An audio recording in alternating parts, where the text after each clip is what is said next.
11-year-old black boy was shot in the chest while his hands were up, and he was shot by a black police officer. Now, this should never happen in a country that calls itself home of the free or land of the brave. Because I cannot think of anything more cowardly and less free than a harmless, weaponless black child. And let's be very clear that that is what an 11-year-old black boy is. It's a child. I can think nowhere in a world where a grown man of any color, a professionally trained member of American law enforcement at that, gets to claim any level of fear, let alone a reasonable level of fear of an unarmed child.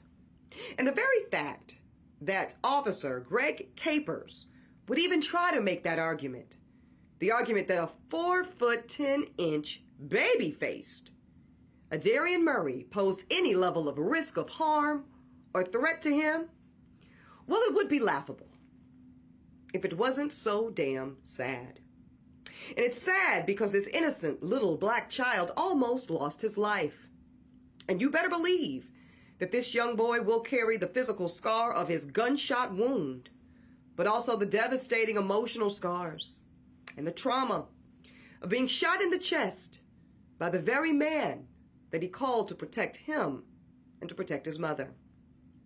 And the fact that this did indeed happen in America in the year 2023 confirms what so many of us continue to know about our country.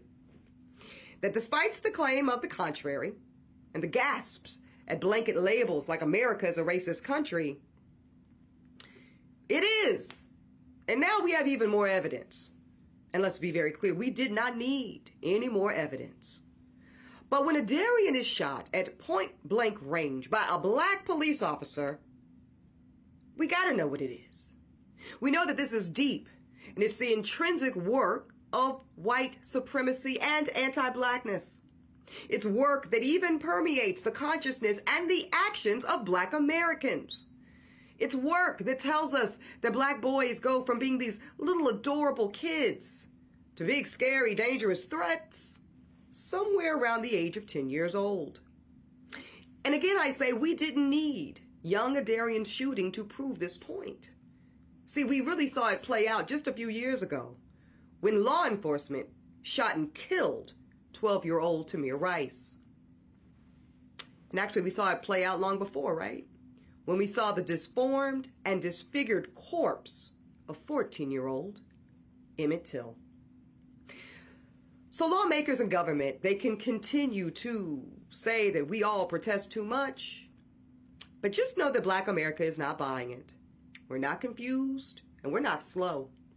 But we're also not stopping our work until our little black boys, our children, are fully humanized, fully protected, and truly safe in the country that they call home.